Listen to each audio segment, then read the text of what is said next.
Many of you may not have heard about Cheshire. Previously it was used to be called Cheshire Homes, but the name has since 2010 changed to Cheshire Disability Services.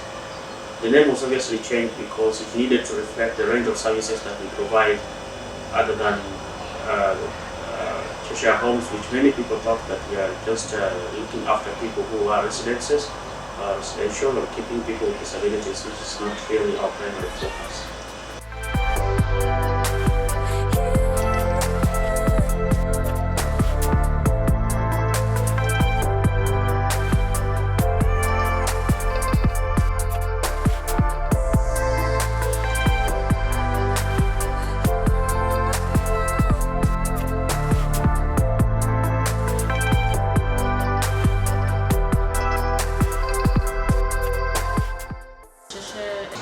Inclusive education, we have 3 programs that they are working parallel to each other. Number 1, we have center-based. Number 2 is home-based program, and number 3 is school-based program.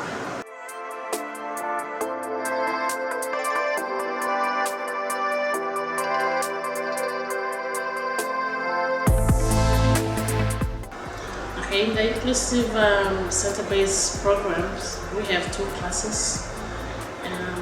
One is the early intervention class. These are children at the ages of 8 to 16 with different disabilities that we take them. They are in the early intervention class.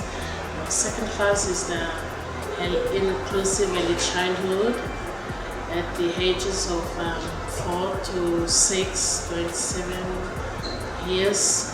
These are little children, and they are with and without disabilities. That's the only class that we have our students with us. So we do have these 2 classes in the center base. For home, we go out to the home program 4 days in a week. We do visit our children that are in the communities and in our project sites.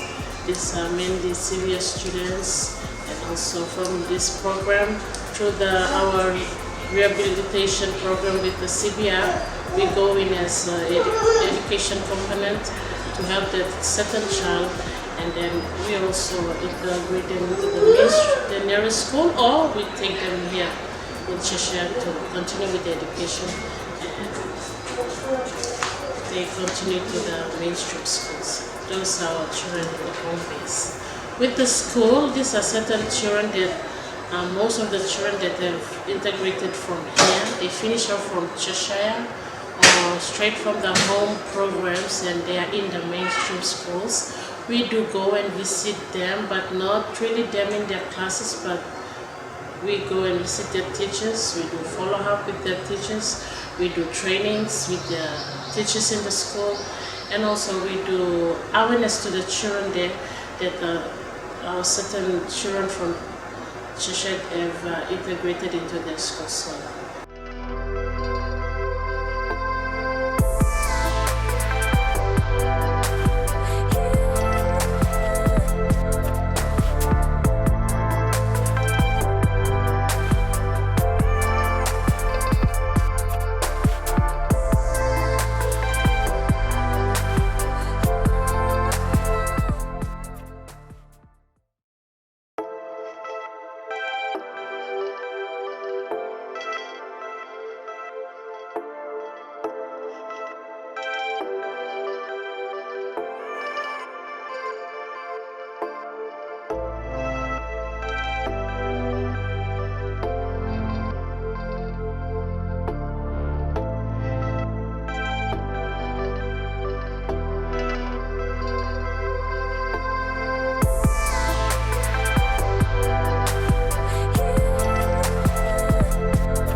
Under the physiotherapy clinic and community-based rehabilitation program, we have physiotherapy clinic here at Cheshire, and we used to go out to the community for community-based rehabilitation program. Under our physiotherapy clinic, it opens once in a week, that is on every Thursday. From 8 a.m. to 12 a.m. we normally see children, and after lunch from 1 p.m. to 4 p.m. we see adult clients. And these clients, we receive referral from Mosque General Hospital, Paradise Private Hospital, Pacific International Hospital, and other clinics within NCD as well as Central Province. Within our community-based rehabilitation program, we go out to the community, especially the settlement areas within NCD. And currently we have 14 project sites that we normally go out during the week, and 3 days in a week we go out to the community. We conduct screening, door-to-door survey in identifying people living with disability, conduct assessments, and we provide basic physiotherapy services and prescribe assistive devices and issue to the clients.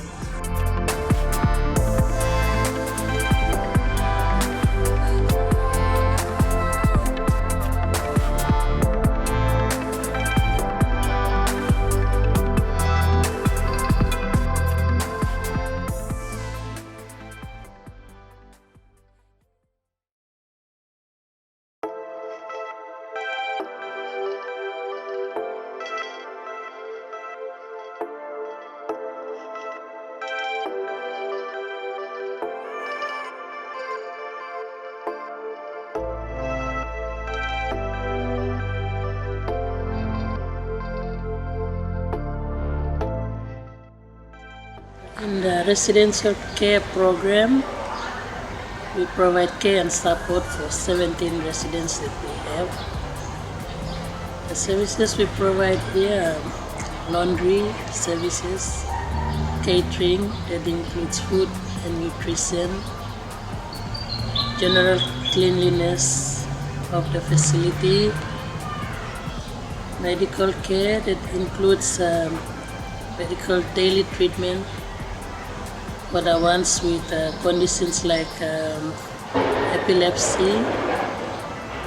We do referrals to the clinics and hospitals outside of Cheshire, and we provide basic general nursing care for the residents. We also do ADLS programs, and basic physiotherapy is done daily.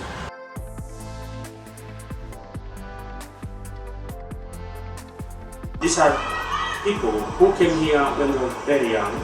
Sometimes some of them came at the age of only 6 months. And how did they come here?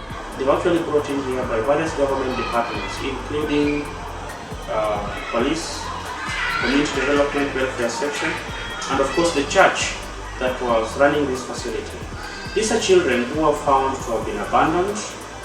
They were found to have been either abused or neglected in their homes, and therefore they were brought here initially as a temporary measure so that they would be looked after, and at some point they would be taken back to stay with their families.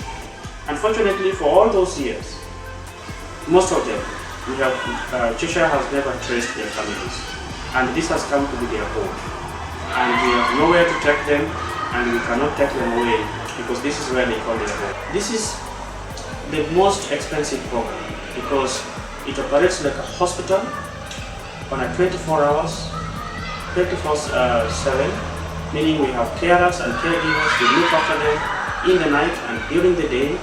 Most of them are incontinent, which means they can pass their stool and urine incontinently without any controls.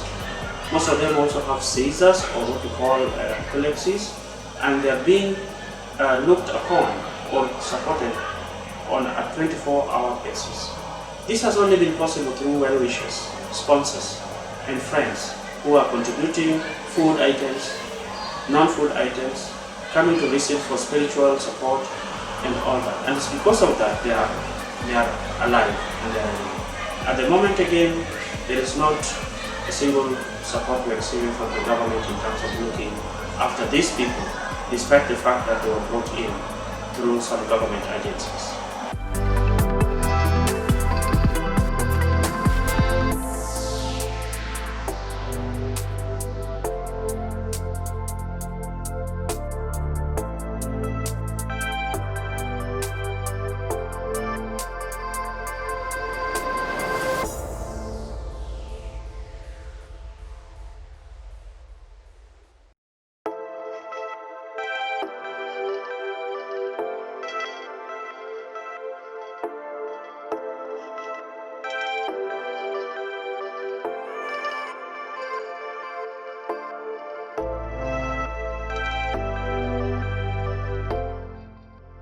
This is the program where we have youth members who have disabilities coming together, interacting with youth without disabilities, and we train them in how to become better advocates for themselves, seeking employment opportunities for them, and supporting them through access to training opportunities and scholarships through our partners.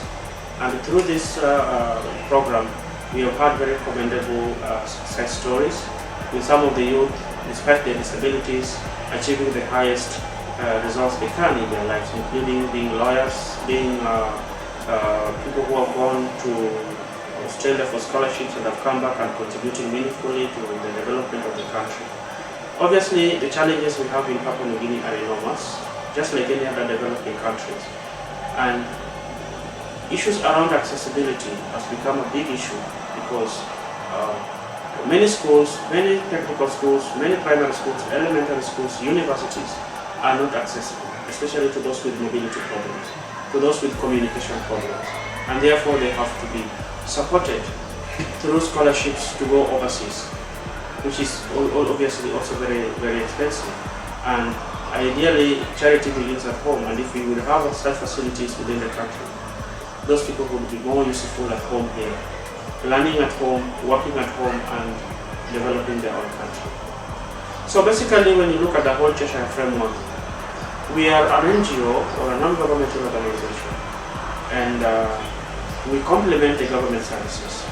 Our strategic plan is actually aligned to the PNG government development strategic plans. It's aligned to the Department of Health national plans, Department for Community Development, and of course the National Department of Education. So basically we fall under three big areas, that is under health, education, community development, and social development.